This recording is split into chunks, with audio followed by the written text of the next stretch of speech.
Okay, good morning po sa ating lahat na mga minamahal ng Panginoong Hesus. Tayo po yon.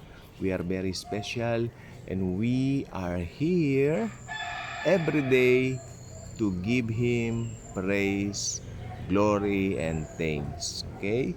So sa umaga pong ito, turn with me to Revelation chapter 19. O baka may idea na kayo kung ano to. Verses 11 hanggang 21. So 10 verses po tayo. Revelation 19 verses 11 hanggang 21. Okay? Ito po ang nakasaad sa banal na kasulatan. Atin po siyang babasahin. And I saw heaven open, and behold, a white horse, and he who sat on it is called Faithful and True. And in righteousness he judges and wages war. His eyes are a flame of fire, and on his head are many diadems. And he has a name written on him, which no one knows except himself. He is clothed with a robe, deep in blood, and his name is called the Word of God. And the armies which are in heaven, clothed in fine linen, white and clean, were following him on white horses. Amen. Alam niyo ba kung sino yun? Yung mga nagpa-follow sa kanya? Tayo po yun, ang kanyang mga mananampalataya. Okay? From his mouth comes a sharp sword, so that with it he may strike down the nations, and he will rule them with the rod of iron. And he treads the winepress of the fierce wrath of God the Almighty. And on his robe and on his thigh he has a name written, King of Kings and Lord of Lords. Then I saw an angel standing in the sun, and he cried out with a loud voice, saying to all the birds which fly in mid-heaven, Come assemble for the great supper of God, so that you may eat the flesh of kings, and the flesh of commanders, and the flesh of mighty men, and the flesh of horses, and of those who sit on them, and the flesh of all men, both free men and slaves, and small and great. And I saw the beasts and the kings of the earth and their armies assembled to make war against him who sat on the horse and against his enemy.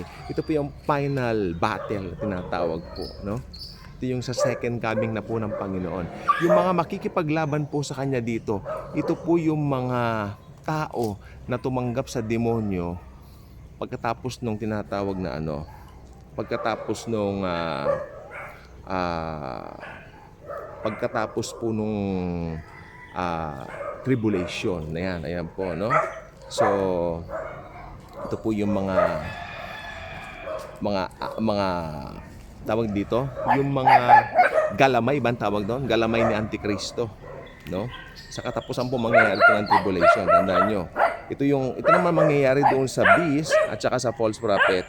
And the beast was seized, and with him the false prophet, who performed the signs in his presence, by which he deceived those who had received the mark of the beast, and those who worship his image. These two were thrown alive into the lake of fire, which burns with brimstone. Sa lake of fire sila itinapon. So ang buena mano pala doon sa lake of fire ay ang mga ang false prophet at ang antichrist. Sila po ang unang-unang itinapon doon. Okay? And the rest were killed with the sword which came from the mouth of him. Okay? Who sat on the horse, and all the birds were filled with their flesh. Okay? So, gusto ko pong sabihin po sa inyo, ito po ang katapusan ng false prophet at ng antichrist, no? Sila po ang unang ilalagay doon sa Gehenna Hell. Kaya ako'y naniniwala po na kahit anuman yung mga nakikita ninyo ngayon dito sa lupang ibabaw na ito, na mga pandaraya ng dyablo, may katapusan pong lahat ng yan, no? Dahil ang Panginoon po nasa kamay po niya ang lahat. At I think itutuloy ko po itong vlog ko. Masyado po maingay yung aso. I will attend there first, no? At gagawa po ako ng panibagong video regarding this. Pero gusto ko lang pong malaman ninyo na ito po ay may kinalaman po sa second coming of Christ, yung binasa nating talata. Magse-second coming siya No, kasama na po tayong mga mananampalataya niya.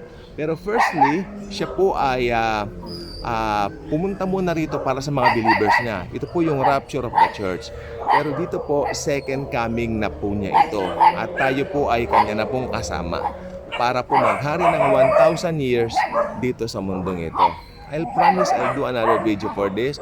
Maingay po yung mga kapitbahay, maingay yung aso. So what can I do? What can I do? God bless.